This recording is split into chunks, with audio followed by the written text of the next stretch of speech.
Levanta, mestre, descansa um pouco. Estás cansado, estás sedento e rouco.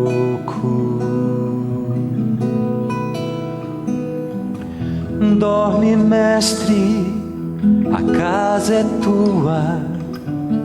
Já fechei porta e janela pra rua.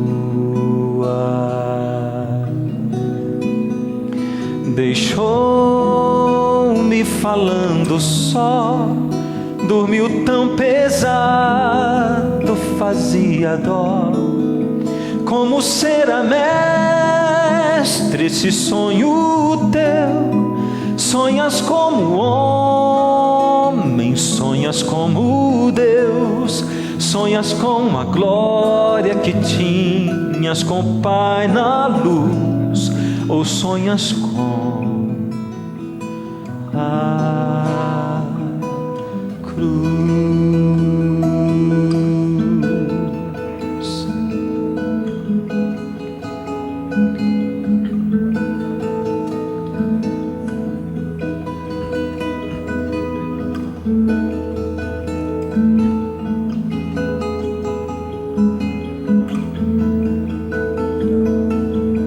Levanta, mestre, já é hora. Uma multidão te espera lá fora. Estás decidido, não te detenho. Vais curando até chegar ao lenho. Partiu, fica paz em mim, deixa a sala com cheiro de jasmim. Vai verter a vida do corpo seu, pra lavar a culpa de alguém como eu, pra lavar o sujo do meu próprio eu, levar-me puro a Deus. Vai verter a vida do corpo seu, pra levar a culpa de alguém como eu, pra lavar o sujo do meu próprio eu, levar-me puro a Deus.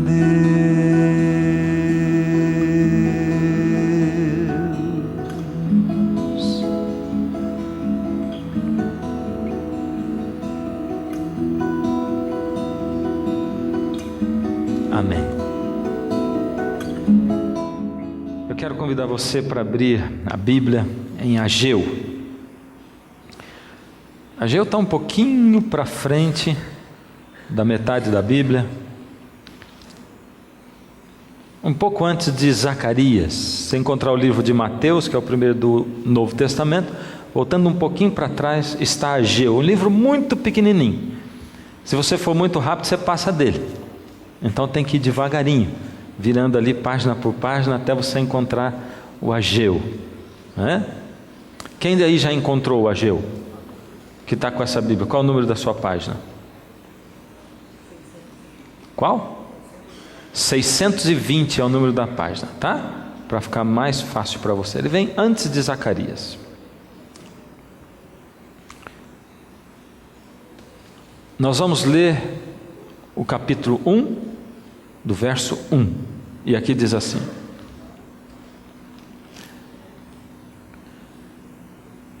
no segundo ano do rei Dario, no sexto mês, no primeiro dia do mês, veio a palavra do Senhor por intermédio do profeta Ageu a Zorobabel, filho de Salatiel, governador de Judá, e a Josué, filho de Josadaque, o sumo sacerdote, dizendo, vamos parar por aqui: Esse primeiro texto é para nós estudarmos e nos situarmos.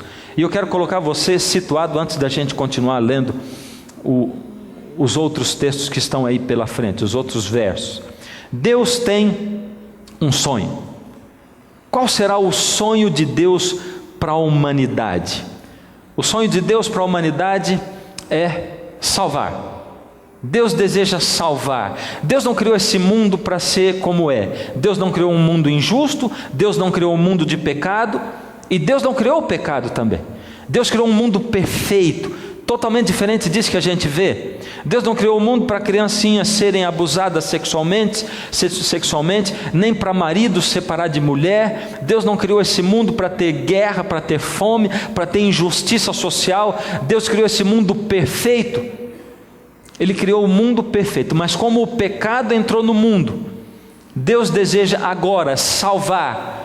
A coisa que Deus mais deseja é salvar. O universo inteiro parou. Deus parou o seu plano de criação, de expansão do universo. Deus parou no dia em que o pecado entrou nesse mundo, e tudo no mundo está parado, esperando que Deus resolva. Olha, por que Deus não resolveu ainda? Porque se Deus tivesse resolvido há 100 anos atrás, você e eu não estaríamos aqui para poder nos salvar. E Deus viu, Ele previu, Ele sonhou que podia nos salvar também, porque Deus sabia que se o mundo existisse até hoje, teria no dia de hoje gente interessada em ouvir a sua palavra, a sua voz, a ponto de ir a uma igreja, a ponto de ligar a sua televisão e parar num canal onde tem alguém pregando ou falando da palavra de Deus. Então Deus deixou o mundo ir, e Ele vai deixar ainda enquanto existir um ser humano interessado em ouvir a voz de Deus, em que Ele fale e ensine e salve. Mas Deus deseja salvar a quantos nesse mundo? Quantas pessoas Deus deseja salvar? Você sabe quantos? Não. Tem um verso na Bíblia que fala, como eu digo, eu não posso responder para você. Quem tem que responder sempre é a palavra de Deus. E esse verso da Bíblia é João 3,16. Talvez o verso mais conhecido da Bíblia, o trecho mais conhecido. Ali diz assim: porque Deus amou quem? O mundo. A quantos Deus amou? O mundo, de tal maneira que Ele deu o seu Filho unigênito para que todo aquele que nele crê não morra, mas tenha a vida eterna. Deus amou o mundo, e Deus deseja que todo mundo tenha a vida eterna. Esse é o desejo de Deus. Esse é o sonho de Deus. Ou seja, o sonho de Deus não é salvar alguns, não é salvar alguns privilegiados que pertencem a essa ou aquela religião, que tem essa ou aquela placa de igreja.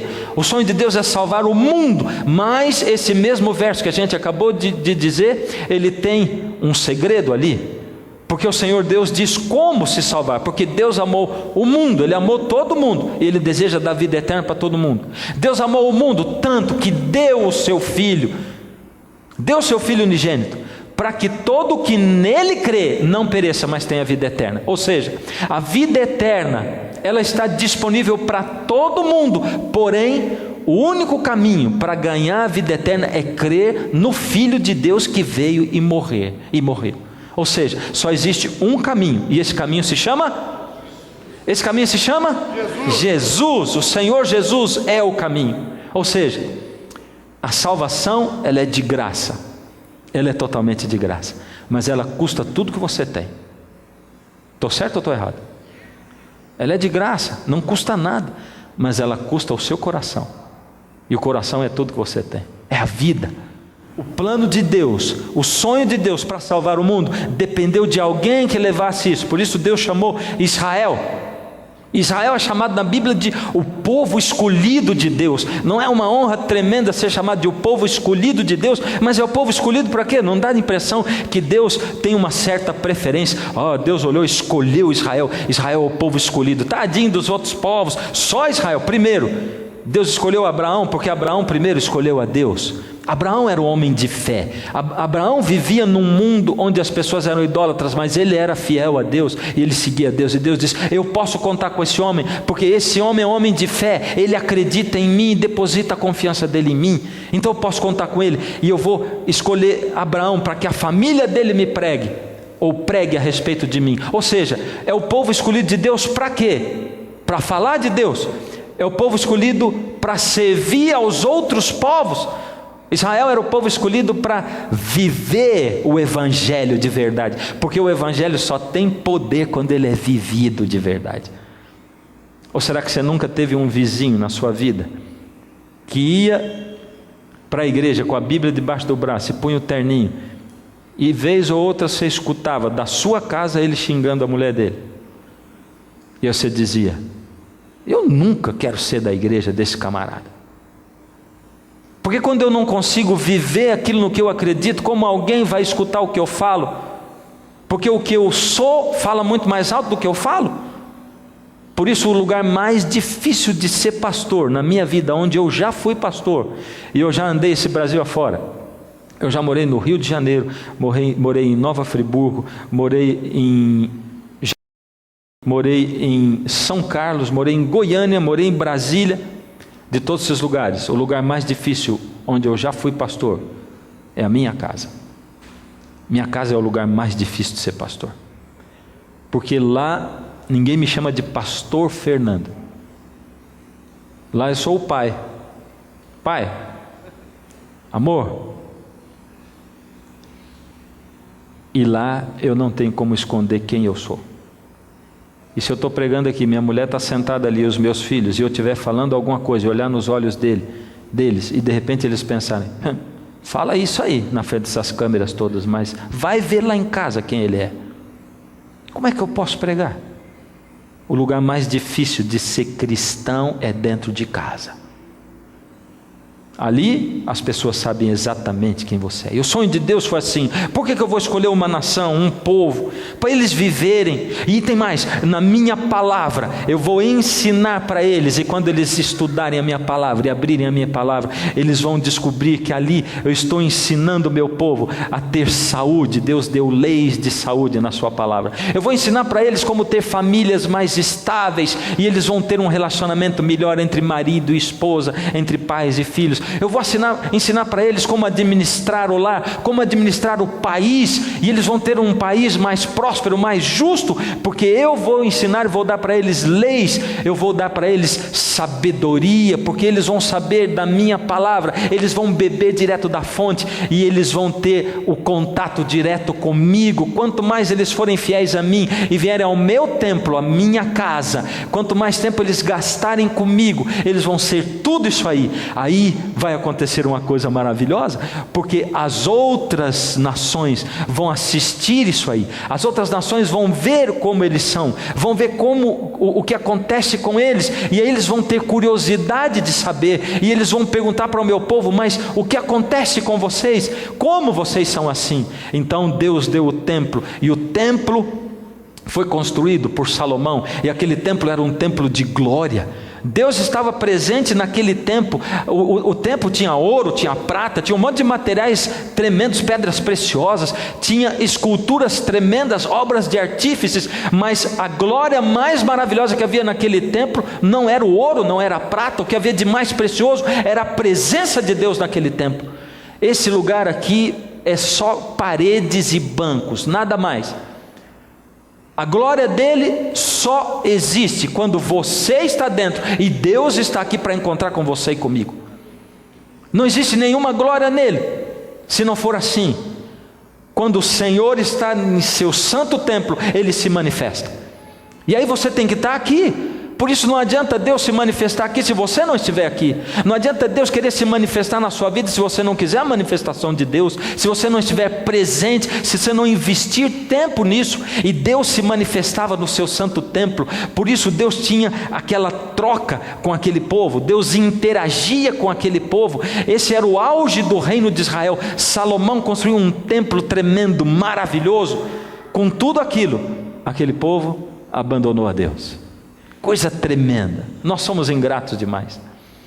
Quantas coisas Deus faz na sua vida, quantas vezes Ele já agiu na sua vida, quantas coisas maravilhosas no passado, no presente, você sabe que no futuro também, mas a gente esquece disso. E eles abandonaram a Deus, eles deram ouvido a filosofias. Eu fico pensando, e vocês me desculpem, porque eu procuro falar as coisas com sinceridade, com amor no coração, mas às vezes eu sou invadido por uma crise de sarcasmo. Às vezes. E você vê que às vezes tem algumas coisas que eu pergunto e eu não gosto de sarcasmo, porque eu acho que ele é falsidade, mas não tem outro jeito para a gente ensinar com uma contraposição ou de uma maneira diferente. Mas eu olho uma revista e vejo assim: aprenda o dia em que inventaram Deus, ou Deus, o seu melhor amigo imaginário. Quando eu vejo um livro assim, e eu penso assim, vamos ler o nome desse autor desse artigo, o nome desse autor desse livro. Quem foi que está escrevendo isso? Papel aceita tudo. Ele se acha mais sábio do que Deus. Aliás, ele se acha mais sábio do que a maioria do povo no mundo, porque o ser humano tem uma necessidade de Deus. Que filosofias são essas? Como que alguém pode se achar mais sábio que Deus, escrever um negócio e achar que aquilo é relevante para a vida de alguém? Aquele povo acreditou em filosofias, acreditou em circunstâncias, eles acreditaram no exterior, naquilo que ia por fora das pessoas.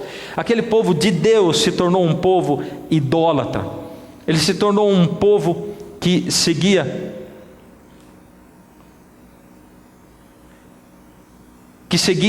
cerimoniais com sacerdotisas prostitutas. O povo idólatra que vivia ao redor do povo de Deus era tremendo. Eles tinham uma coisa na religião deles: eles tinham sacerdotisas que ficavam nos templos pagãos e que serviam de prostitutas. Então quando o camarada dizia para a esposa: eu vou lá no culto na igreja, você sabe o que ele estava a fazer? Ele estava tendo um encontro com uma prostituta sacerdotisa, e aquilo era um culto ao Deus deles, um culto de fertilidade. E aquilo era aceito socialmente. Eles sacrificavam crianças. E eles começaram a fazer isso dentro do templo de Deus, do templo de Israel. O povo de Israel abandonou a Deus completamente, se voltou contra Deus e começou a cuspir na cara de Deus. Mas Deus enviou os profetas. E quem é o profeta? O profeta é um coitado. É um coitado como esse Ageu, que tem que dizer a palavra de Deus. O profeta vai para falar aquilo que Deus diz. E não é muito gostoso ouvir o que Deus diz muitas vezes, não é verdade? Eu tenho dito aqui que a maioria das pessoas hoje em dia chega nas igrejas porque diz assim: eu gosto daquela igreja, gosto da palavra daquele pastor. Aliás, eu estou acostumado a ver gente que frequenta a igreja enquanto um certo pastor é pastor daquela igreja, enquanto um certo pregador, ele prega naquela igreja. Depois que ele vai embora, parou de frequentar. Por quê? O meu interesse é ver o show. Nós somos a geração show, né?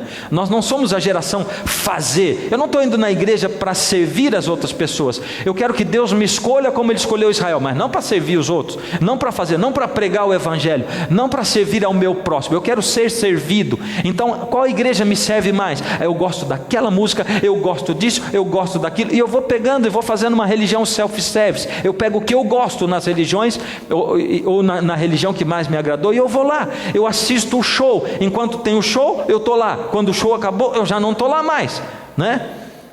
Deus mandava o profeta, e o profeta falava para o povo, o profeta corrigia o povo, mas o povo tinha uma coisa chamada liberdade de escolha, e a liberdade de escolha fazia com que o povo ou aceitasse ou rejeitasse. E alguma vez eu já pensei assim: por que será que Deus deu liberdade de escolha? Bom, simplesmente porque Ele não queria um monte de robôs aqui. Você imagina alguém que não tem liberdade de escolha? Só aquele que é livre pode escolher a quem amar. Sabe quando você pega o seu filho, que é molequinho assim, está lá com seus 10 anos, um juvenil lá, um pré-adolescente, que hoje o pré-adolescente já tem 10, 12 anos, né? E aí chega a avó dele, e ele não quer dar um beijo na avó de jeito nenhum. Você diz assim: vai dar um beijo. Não quero, vai dar, não quero. E a avó: deixa ele, porque a avó já está, coitada, incomodada com aquela situação. Dá um beijo na avó, mas é sua avó. Não, agora ele vai beijar. Ou você beija, ou você vai ficar sem isso e sem aquilo. E tá bom, e vai lá e beija. A avó amou aquele beijo, não é? O que você acha? Você gostaria de ganhar um beijo assim, né? Agora você imagina um servo de Deus servindo a Deus assim, obrigado a servir a Deus, sem liberdade de escolha. Aliás, ele nem manda em si mesmo. A coisa mais importante que você e eu temos nessa vida é a nossa liberdade de escolha. Ela é tão importante que Deus morreu por ela na cruz, para que você e eu pudéssemos ser livres. E o povo que estava ali crucificando a Jesus foi livre, Tanto que uns ficaram aos pés da cruz chorando, e a grande maioria ficaram rindo da cara dele, cuspindo nele, e rindo dele, e ainda disseram que o sangue dele caia sobre nós e sobre os nossos filhos. E a história continua até hoje. Tem um pouquinho de gente ainda aos pés da cruz do Senhor Jesus, e tem um monte de gente rindo da cara de Deus, e rindo da Bíblia. Tem um monte de gente rindo sem conhecer, porque não vai atrás, não faz o desafio com Deus, dizendo: Senhor, se o Senhor é real. Aliás, essa mesma coisa aconteceu na Arca de Noé, e lá dentro da Arca de Noé tinha uma coisa interessante, porque ali tinha dois tipos de seres, ali tinha homens e animais, e eu vou dizer para você, tinha mais animal do que gente, porque os animais não tinham liberdade de escolha, Deus queria preservar a raça humana, mas os homens sim. Deus deu liberdade de escolha para o ser humano, por isso um pinguinho entrou, e os animais que não tinham liberdade de escolha nenhuma entraram na arca, e encheram aquela arca. Era para estar cheio de gente dentro daquela arca, e a arca poderia ter o dobro, o triplo, sei lá quantas vezes, o quíntuplo do tamanho. Deus faria 10 arcas, 20 arcas, 20 mil arcas, para salvar todo mundo que quisesse. Noé pregou 120 anos, mas por causa da sua liberdade de escolha, Deus continua falando, e Deus está falando. Deus fala através dos profetas. Os profetas escreveram a sua palavra aqui na Bíblia. Para eu conhecer, eu tenho que estudar. Custa um pouco, não custa? O profeta, ele não agrada muito, porque ele fala a verdade, e a verdade dói. Essa é uma frase que nós usamos. Já usou essa frase alguma vez? A verdade dói. O profeta, ele tinha que falar a verdade para reis, para sacerdotes e para líderes. Por isso muitos profetas foram cerrados no meio, colocados no tronco, presos, eles foram mortos, eles foram torturados. Jeremias chegou a dizer para Deus assim: Senhor, mas que serviço duro é esse que o Senhor me dá? Porque eu vou lá e falo, eu apanho, eu vou lá e falo, eu sou preso, eu o tempo todo sofrendo, Deus. Eu não quero mais ser profeta. Que serviço difícil. Porque a coisa mais difícil é você falar a verdade. As pessoas não querem ouvir a verdade, as pessoas querem ouvir a mentira, desde que ela deixe o coração mais tranquilo, não é verdade? Eu vou naquela igreja, por quê? Porque quando eu saio de lá, eu saio me sentindo leve. A palavra daquele pastor, é lógico, tem um monte de gente ocupando o púlpito, dando autoajuda para você. Você compra um livro de autoajuda e ouve um sermão, a coisa é a mesma, só muda os personagens, são personagens bíblicos com autoajuda, e o final do sermão é sempre assim: você é um vencedor, o Senhor Jesus resolve os seus problemas, o Senhor Jesus acaricia a sua cabeça, não interessa quem você seja, não interessa os vícios que você tenha, não interessa se você está indo morro abaixo, você está indo para o inferno, vai filho, vai bem, você está em paz, continua a sua vida, porque Deus é bom, Deus é maravilhoso. Ele tinha que chegar, o profeta, para os reis, para os sacerdotes, para os líderes. E sabe, você que é líder, você que é pastor, você que é prefeito, governador, você é responsável por aquilo que você faz. Você que é líder de uma comunidade, você é responsável. Deus vai cobrar de você as pessoas que estão nas suas mãos. E se você está pensando: graças a Deus, não sou prefeito, não sou governador, não sou nada, também não sou pastor, não sou nada disso. Não se engane, porque todos nós somos líderes. Você com certeza tem um grupinho de pessoas que simpatizam com você, ou quem sabe uma pessoa, um amigo, que quando você diz: eu quero fazer tal coisa, ele diz: tá bom, eu vou com você, para você não ir sozinho. Ama você, você lidera, e você é responsável pelas pessoas a quem você lidera. O profeta era aquele camarada que era chamado para ir lá e botar o dedo na cara do rei e dizer assim: Vossa Majestade, o senhor está errado, ou o senhor volta para o caminho de Deus e traz o povo para o caminho de Deus, ou o senhor vai arrastar todo mundo. Você que é pai de família, você que é marido, você é responsável para a sua casa, vai ser pastor da sua casa, pastor do seu lar.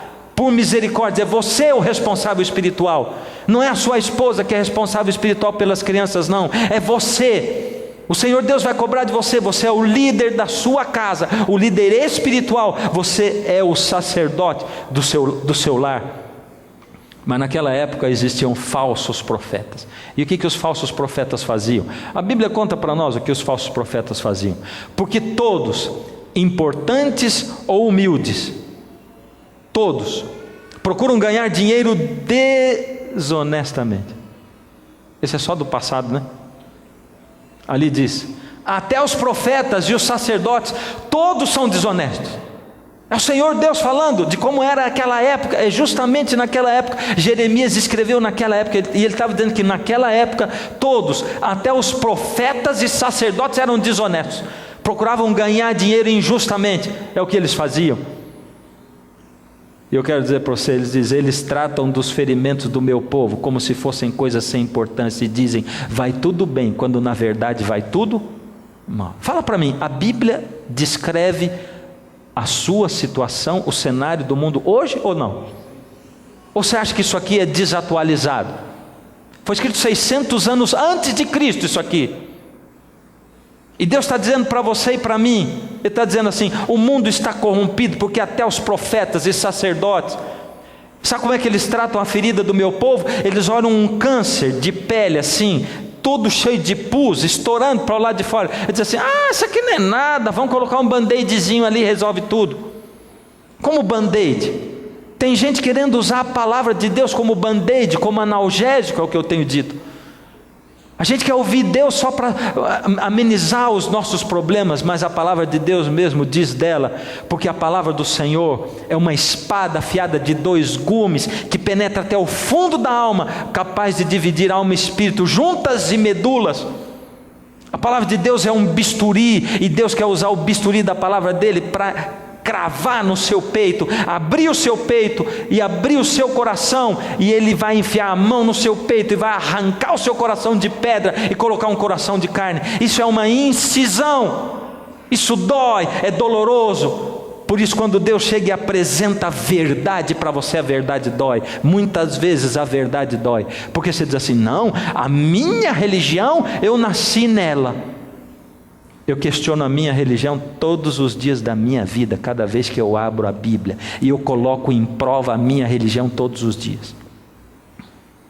E eu convido você a fazer a mesma coisa, colocar a prova. E sabe como é que eu coloco a prova? À luz da palavra, porque a palavra é a guia, não a minha religião, não o meu pastor, não o meu padre, não o meu líder religioso, mas a palavra de Deus é a guia, porque a palavra de Deus está me dizendo que todos se corromperam.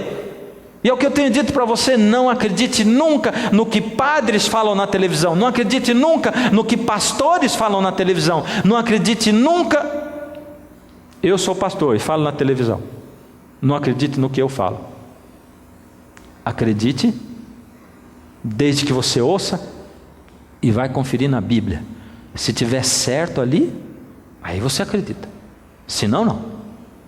Mas por favor, nunca confunda a mensagem com o mensageiro, não confunda, porque muitas vezes você olha e aparece um mensageiro lá, um pregador, né? Porque às vezes tem uns pregadores que são aqueles pregadores chatos, eles só sabem falar daquele mesmo assunto, ou às vezes é um camarada que nem vive o que ele está falando, mas se ele pregou e você foi na Bíblia e diz, o chato lá falou uma coisa certa, está aqui certo. E muitas vezes você não aproveita a mensagem que foi falada, porque você fica olhando para o mensageiro. Isso não é desculpa minha não, para dizer assim, não presta atenção em mim, porque eu tenho defeitos mesmo, eu falo aqui, presta atenção na minha palavra. Não, mas isso é para eu prestar atenção, para quando eu ouço uma pregação, eu não vou olhar no ser humano que está ali, eu não quero saber do mensageiro, eu quero saber da mensagem. Por isso a palavra de Deus, ela precisa ser pregada com intrepidez. A palavra do Senhor é chamada da palavra da verdade, e a verdade, quando bate no coração da gente, ela dói, ela machuca, e o Senhor Deus está trazendo um monte de verdades para você, à medida em que você se expõe à palavra de Deus, ao poder da palavra de Deus. Por isso, aquele povo, dentro do seu coração, o povo de Deus, o povo de Israel, destruiu o templo. Eles destruíram o templo. E sabe que, quando a gente destrói alguma coisa dentro do coração, é a mesma coisa que destruir de fato, é ou não é? Destruir dentro do coração é a mesma coisa. Destruir um relacionamento dentro do seu coração, você destruiu de fato. Se você acabou com um relacionamento, você acabou com ele de fato. Se você não ama, você fechou o coração para amar. E eu vou dizer para você, se você perdeu o amor, é porque o amor nunca existiu. Porque o amor jamais acaba, é o que Paulo diz lá em 1 Coríntios capítulo 12. Se o amor acabou, é porque não era amor, era alguma coisa. O templo foi destruído dentro do coração do povo, agora só faltava destruir de fato. E Deus vivia dizendo pelo profeta para o povo, dizia assim: por misericórdia, voltem para mim, vocês estão indo longe demais, vocês estão indo longe do meu alcance, porque eu dou para vocês liberdade de escolha, e se vocês forem longe demais, eu não vou conseguir alcançar vocês, voltem, mas o povo ia para mais longe de Deus, e aí o povo ia para os profetas que diziam coisas boas. Deus dizia assim, através do profeta: olha, sabe o que vai acontecer? Vocês vão longe, vão longe da minha proteção, eu estou dizendo vocês, voltem, corrijam o caminho de vocês, olhem para a minha palavra, olhem para o que está escrito. Eu ensinei vocês a terem lares bons, ensinei vocês a comerem coisas boas, eu ensinei vocês a administrarem o país, o lar de vocês, mas vocês não estão olhando para mim, vocês estão indo longe, vocês estão sacrificando a ídolos, vocês estão sacrificando os filhos de vocês, fazendo atrocidades. Daqui a pouco vocês vão estar longe do meu alcance, porque eu tenho que respeitar a sua liberdade de escolha, e muitos de nós estamos nos colocando longe do alcance de Deus, e a gente espera que Deus haja na minha vida, seja eu do jeito que for. Eu vou vivendo minha vida, Deus é bom, Ele vai me perdoando. E eles saíram longe do alcance de Deus, e Babilônia veio, o rei Nabucodonosor veio e invadiu o povo de Israel, e Nabucodonosor destruiu o templo de fato, levou o povo de Israel cativo. Agora eles não tinham mais nação, não tinham mais nada, eles foram levados para o cativeiro, e deixou lá em Israel só um restinho de gente, um povinho. Esse povinho eram os samaritanos. Como que eram os samaritanos? Eles foram conhecidos como samaritanos depois, mas é assim: os samaritanos são os camponeses judeus que ficaram lá na terra. Nabucodonosor levou um monte de gente lá para a Babilônia, cativo, mas ele deixou um restinho de gente, camponeses lá. Esses camponeses eram idólatras. Esses camponeses idólatras que ficaram lá se casaram com os cananeus idólatras, ou seja, judeu idólatra, ex-judeu idólatra, cananeu idólatra, se casaram e formaram um povinho chamado povo samaritano. Era um povo idólatra, mais idólatra ainda. Deus odeia a idolatria, você sabia disso? Eu fico olhando na Bíblia e vendo, por que será que Deus odeia a idolatria? Por que será? Na verdade é porque a idolatria tem a ver com aquilo que está no centro da sua adoração. O que está no centro da sua adoração? Você adora o quê? A você mesmo? A sua família? O seu filho?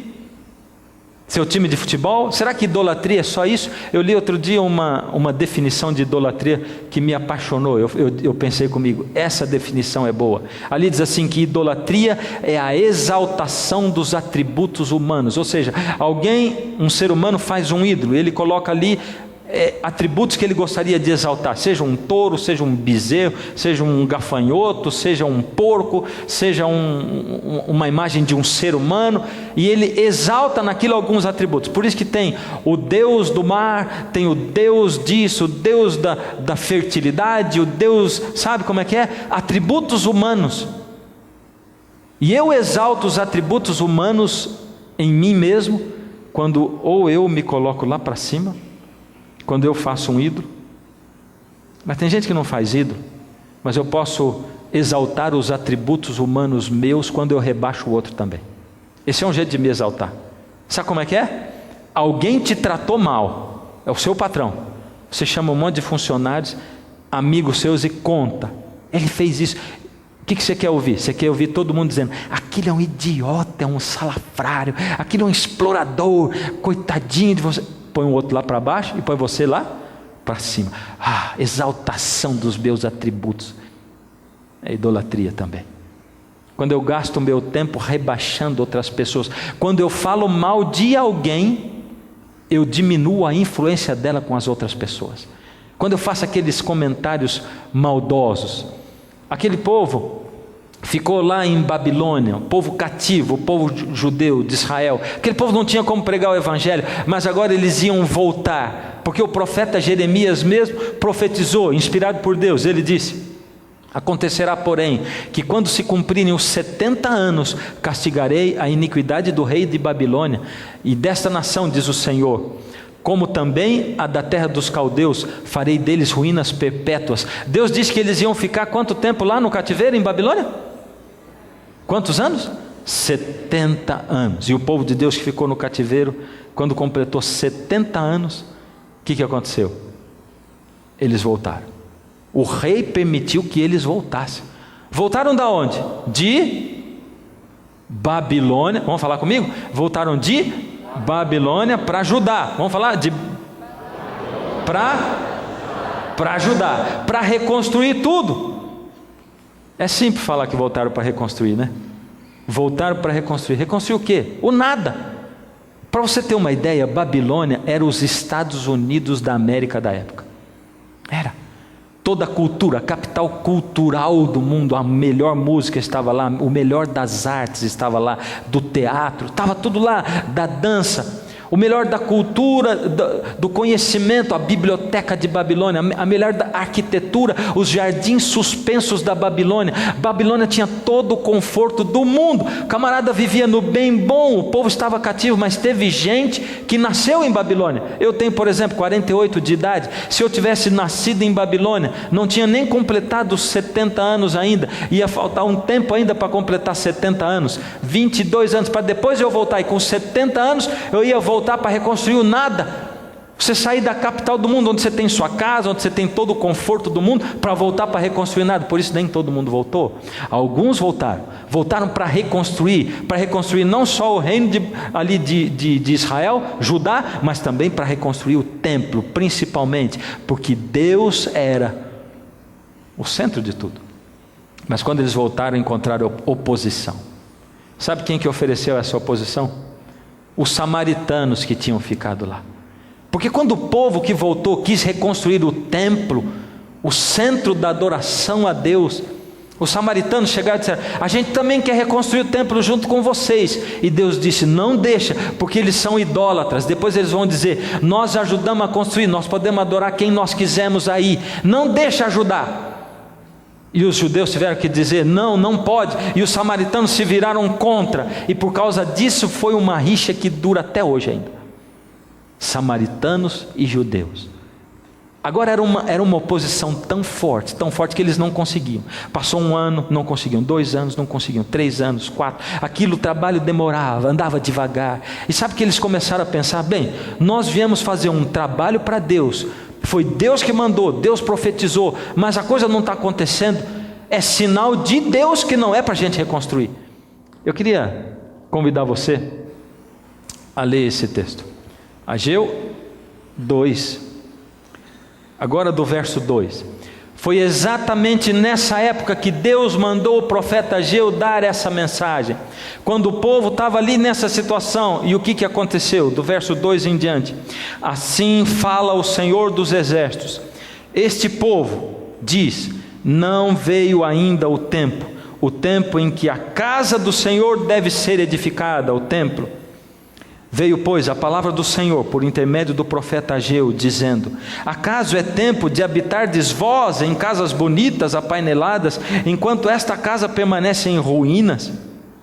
Ora, pois, assim diz o Senhor dos Exércitos: considerai o vosso passado. Tendes semeado muito e recolhido pouco. Comeis, mas não chega para fartar-vos. Bebeis, mas não dá para saciar-vos. Vestivos, mas ninguém se aquece. E o que recebe salário, recebe para colocar num saco furado. Assim diz o Senhor dos Exércitos: considerai o vosso passado. Verso 8: subi ao monte, trazei madeira e edificai a casa. Dela me alegrarei e serei glorificado, diz o Senhor. Esperastes o muito, e eis que veio a ser pouco. E esse pouco, quando trouxestes para casa, eu com um assopro dissipei. Por quê, diz o Senhor dos Exércitos? Por causa da minha casa, que permanece em ruínas, ao passo que cada um de vós corre por causa de sua própria casa. Por isso os céus retêm sobre vós o quê? O orvalho, e a terra os seus frutos. Vamos parar por aqui. Primeira palavra de Deus. Esse povo diz que ainda não é o tempo. Não é isso que você ouve as pessoas falarem hoje? Não está ainda na hora de Jesus voltar. Jesus não volta ainda tão rápido. Não é agora que ele vai voltar. Ainda não é o tempo. Eles diziam com relação ao templo: não é a hora, não é o tempo de reconstruir o templo de Deus. Não chegou ainda a hora. Tudo que é para Deus a gente deixa para depois. A primeira palavra do Senhor Deus através de Ageu é: considerai o vosso passado. Você já considerou o seu passado? Olha para a sua vida hoje. Está bom do jeito que está? Você está contente com a família que você tem? Está contente com a sua situação? Está contente com aquilo que você tem desempenhado com as pessoas e com Deus? Está contente com aquilo que você tem construído? Você morreria hoje e diz assim: fiz tudo, eu estou em paz, hoje eu estou contente, é um dia feliz da minha vida. É isso que você diria? Deus está chamando você e a mim para dizer: considerai o vosso passado, faz uma análise da sua vida, vê o que você tem plantado, o que você tem feito e deixado de fazer, veja se tem valido a pena. Considera, pensa, faz cálculo, considera tudo o que você tem realizado dentro da sua vida, dentro das suas decisões, nos seus relacionamentos. Olha, faz um apanhado de tudo. A segunda coisa que Deus disse ali é: subir ao monte. O que é subir ao monte? Deus disse para o povo de Israel: subi ao monte, trazei de lá a madeira, o material para você reconstruir o meu templo. O que é subir ao monte? O monte tem um significado especial. O monte na Bíblia é ir na direção de Deus, é ir olhando para Deus. Lá em Joel, no capítulo 2, esse é um livro da Bíblia. Em Apocalipse, no capítulo 14, lê esses 2 capítulos da Bíblia quando você chegar na sua casa. Você que está em casa, anota aqui. Eu vejo pessoas aqui e ali com canetas na mão. Anota alguns textos que eu falo. Vai conferir na sua casa, é bom você fazer isso. Quero ver se ele está falando a verdade mesmo. Deixa eu conferir aqui, será que não mudou nada? Ficar passando aqueles slides, eu não li na Bíblia mesmo, será que aquilo está certo? Tenha dúvida, vai lá conferir na sua casa mesmo, para ver se eu falo, se o que eu estou falando é o que diz a palavra de Deus. Joel 2 e Apocalipse 14 mostram o povo de Deus, os que foram salvos no fim do mundo, porque são textos apocalípticos, em cima do Monte Sião. O Monte Sião significa o lugar de adoração a Deus. O Monte Sião é o templo de Deus, é a casa de Deus. O Monte Sião é onde o povo adorava a Deus. Deus diz: subi ao monte. Eu subo o monte todos os dias na madrugada. Eu subo o monte quando eu vou para o meu lugar de oração. Lá em casa é sobrado, eu subo uma escada, mas você não precisa ter um sobrado. É o lugar de oração, do lado da sua cama, é ali na sala, do lado do sofá. Eu subo um monte quando eu vou lá.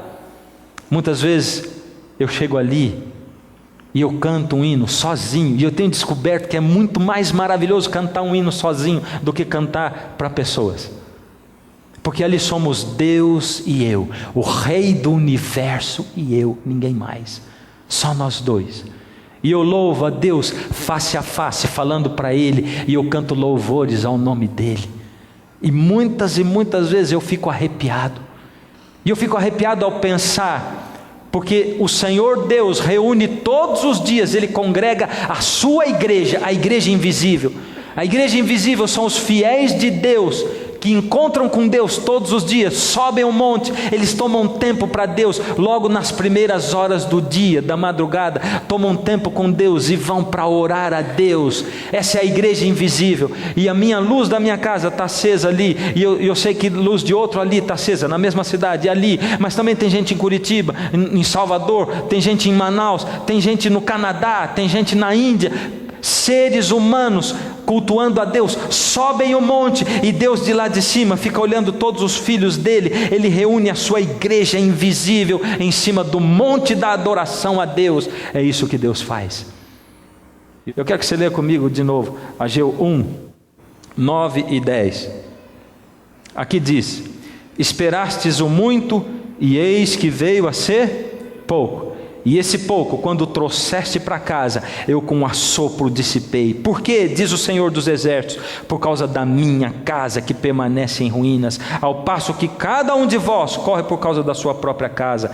Por isso o céu sobre vós retém o seu orvalho, e a terra os seus frutos. O Senhor Deus está esperando alguma coisa de você e de mim. O Senhor Deus quer operar uma obra maravilhosa dentro do coração seu e do meu. Mas Ele tem um apelo para você e para mim. Ele diz: filho, eu preciso que você chegue perto de mim. Eu sou um Deus real, vivo. Eu quero tocar a sua vida. Eu quero colocar a mão aí. Você está cansado de ser derrotado por você mesmo. Já fez 1 milhão de promessas de que você vai melhorar nisso e naquilo, que você vai emagrecer, que você vai ter mais saúde, que você vai conseguir controlar seu diabetes. Você já fez 1 milhão de promessas que você vai conseguir ser fiel à sua esposa, que você não vai beber mais, que você não vai fumar mais. Já fez 1 milhão de promessas dizendo que você vai andar agora em boas companhias, ou que você vai ser mais responsável na sua vida. Mas cada vez, cada dia, quando você dorme à noite, você dorme derrotado e diz: meu Deus, eu acordei para ser vencedor, mas de novo eu sou um derrotado. Deus está dizendo: tem um caminho para você, um caminho somente: subir o monte e olhar para o seu passado, colocar o seu pecado na mão de Jesus, deixar com que Ele apague esse pecado. Isso tem que ser feito todo dia. É questão de vida ou de morte. Isso se chama comunhão, quando você fala com Deus e deixa Deus falar pela sua palavra. É para isso que nós estamos aqui. Não simplesmente para você ficar ouvindo um monte de conceitos, um monte de textos bíblicos, mas para você aprender como ir à fonte, como beber na fonte, como matar a sua sede na fonte que é o Senhor Jesus, e como voltar e dizer para as pessoas: eu estou vivificado porque eu fui à fonte, e eu quero ensinar para você o caminho. Vamos comigo, vamos comigo. Eu tinha uma mulher numa igreja minha, ela teve um câncer, e aí um monte de gente foi visitá-la, ninguém conseguia animá-la, porque ela teve o câncer e ela achava que ia morrer. Eu fui visitá-la, li a Bíblia com ela, usei de toda a minha psicologia, não adiantou nada. Enquanto eu ainda estava no quarto dela do hospital, chegou uma outra mulher para visitá-la. E essa mulher disse algumas palavras mágicas para ela. As palavras foram assim: você tem que ser otimista, confie em Deus. Olha para mim, eu tive exatamente o câncer que você teve, e olha eu aqui, já fazem 10 anos, olha como é que eu estou. E quando aquela mulher saiu, a que estava doente era outra pessoa, porque ela disse: eu tive, eu sei. Deus está olhando para você hoje e está dizendo: eu sei o que é sofrer, porque eu andei aí nesse mundo com você. Eu sei o que é se sentir desamparado. Eu sei o que é ser traído. Eu sei o que é ser tentado, porque eu fui tentado o tempo todo. Eu sei. Mas existe um caminho. O caminho é a cruz de Cristo. Ali existe uma fonte jorrando, uma fonte a jorrar. Ou você vai por esse caminho, ou você continua morrendo de sede. Você quer insistir ainda dizendo para Deus: Deus, não, eu não vou conseguir. Não, Deus, eu não consigo acreditar nisso. Como eu tenho dito, se exponha ao poder maravilhoso do Senhor Jesus e deixe com que Ele haja na sua vida. No próximo programa a gente vai continuar Ageu. Eu quero mostrar para você o que o Senhor Deus tem de tão especial nesse verso, que fala da sua vida e da minha, e que mostra para mim que Jesus está prestes a voltar agora nos nossos dias.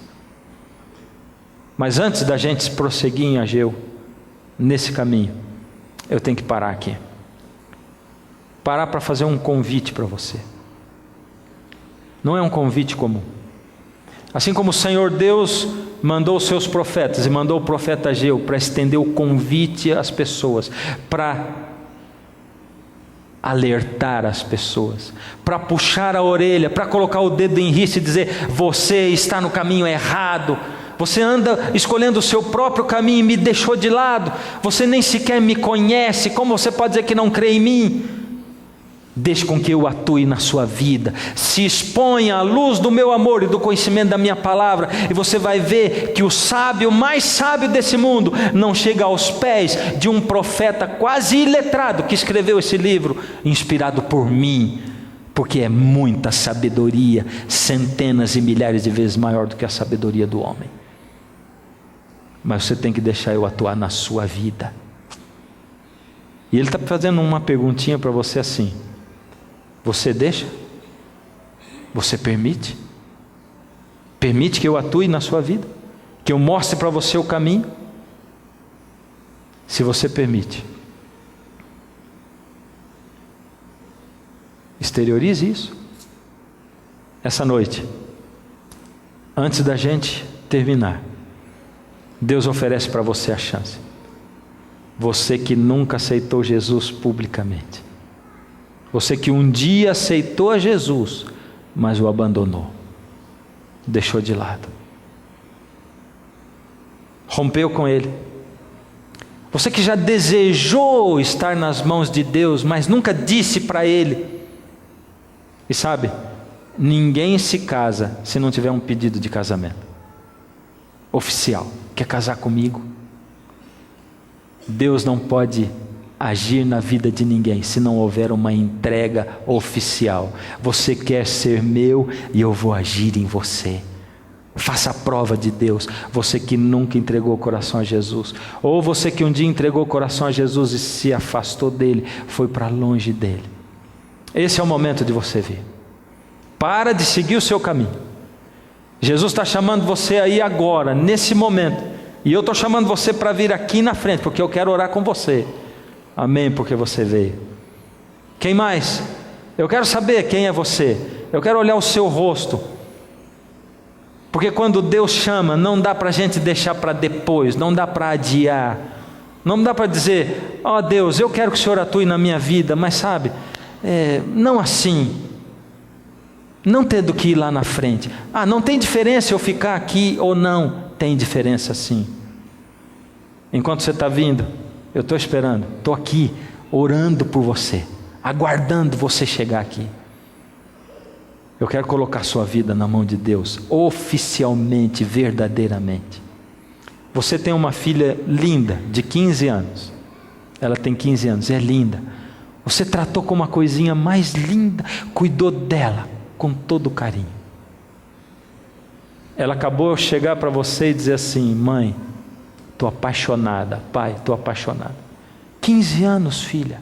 Eu só estou contando para dar tempo de você chegar aqui, porque enquanto eu estou nesse blá blá blá, o Espírito de Deus está falando com você. Quem é a pessoa, filha? É um bom rapaz? É um bom homem, mãe, tem 45 de idade.